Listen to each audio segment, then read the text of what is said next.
This happened one Halloween.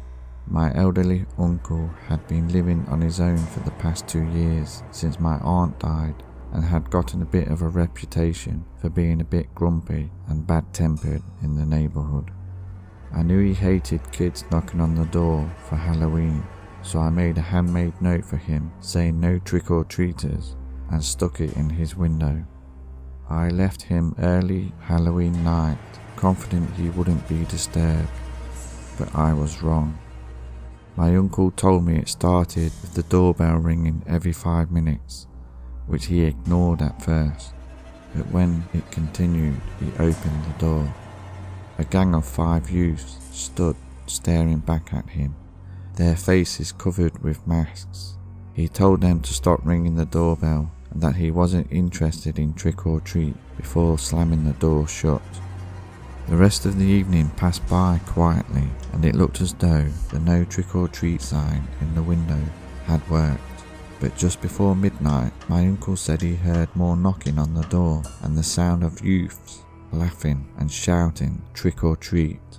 My uncle rushed down the stairs from his bed and flung open the door, but as soon as he did so, the gang of youths from earlier in the evening wearing masks pelted him with eggs, causing him to stumble backwards and fall to the ground. Then the youths trampled on him as they entered the house, smashing up the living room with baseball bats. On the way out, one of the youths looked down at my uncle, who was still down on the floor, and said the words, "Trick or treat, old man," before squirting what we later learned to be fake blood over his body and face.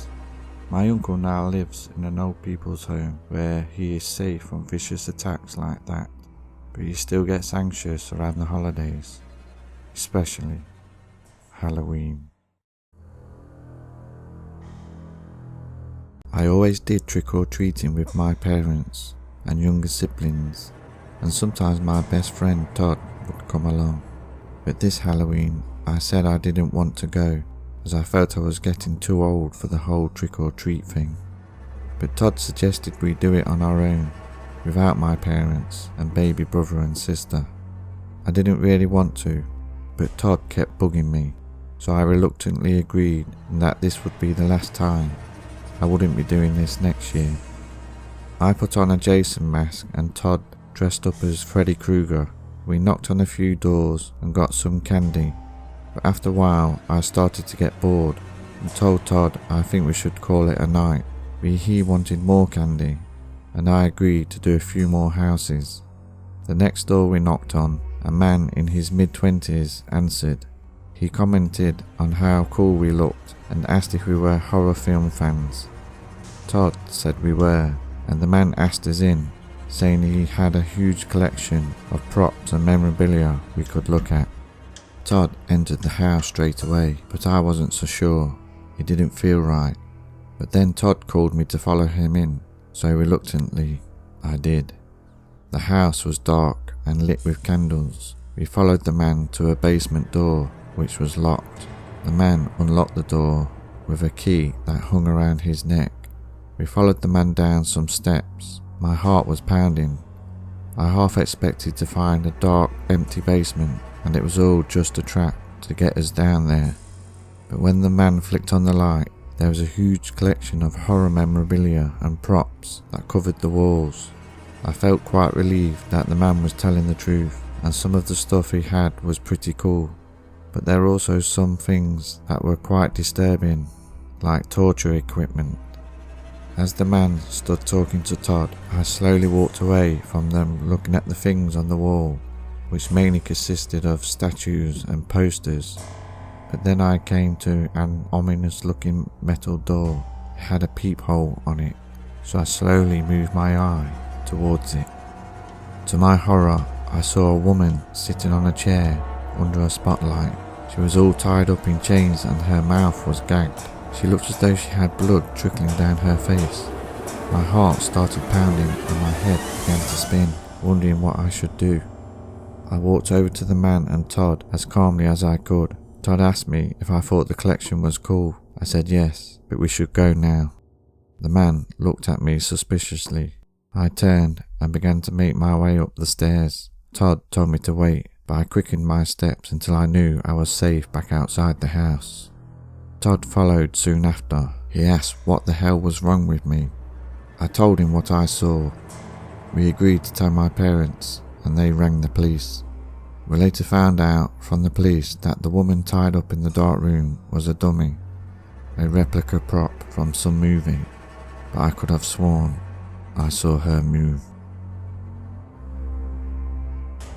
This happened back in the 80s when I was 9 or 10 years old. On Halloween night, me and a friend about the same age as me decided to do some trick-or-treating.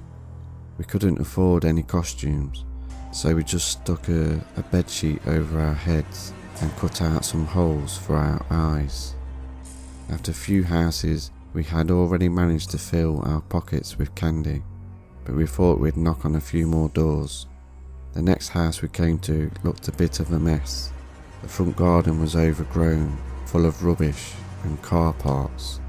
As we were about to knock on the door, it swung open and a tall, scruffy looking guy stood in front of us. He asked us what we were doing on his property. We said we were trick-or-treating. He told us to get out of the garden. As we turned to walk away, my friend mumbled what a loser he was. Then the man picked up a baseball bat from just inside the door and went into a rage. He swung the bat at some old toy lying on the ground, which smashed into pieces, while shouting to get off his property, now. Me and my friend ran down the path and out the gate, closing it behind us. Then we both made rude hand gestures at him, thinking we were safe outside his garden. But then the man started charging towards us with the baseball bat. We both ran, the man chasing after us down the street. My heart was pounding and my friend actually started crying. Around the corner we both slid underneath a parked car. Moments later, the man came running round the corner. Then he stopped right in front of us. He was slowly pacing up and down. We could see his baseball bat dragging along the ground, making a grating sound. We were both as scared as hell. Then after a minute or so, the man walked away. But we must have stayed under that car for about an hour.